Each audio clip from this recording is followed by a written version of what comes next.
राजद अपने घोषणा पत्र का नाम परिवर्तन पत्र देकर यह बताना चाहता है कि वह कानून के राज को परिवर्तित कर फिर से जंगल राज कायम करना चाहता है।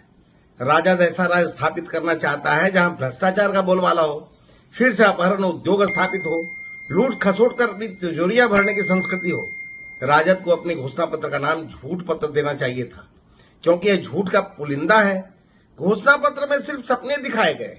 राजद बिहार में 23 और झारखंड में 2 सीटों पर लोकसभा चुनाव लड़ रहा है। यह किसी की समझ से परे है कि 25 सीटों पर चुनाव लड़ने वाला दल किस प्रकार अपने वादों को पूरा करेगा। असल में राजद के शीर्ष नेता जानते हैं कि न 9 मन तेल होगा न राधा नाचेगी।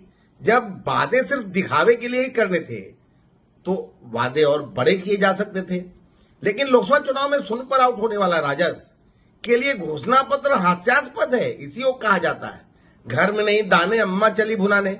यह ठीक है कि चुनाव में घोषणा पत्र जारी करना कुछ फिसड्डी दलों के लिए औपचारिकता होती है और राजद ने इस औपचारिकता का निर्वहन किया है। घमंडिया गठबंधन के कुर्मे में शामिल दलों के घोषणा पत्र में कहीं कोई तालमेल नहीं है।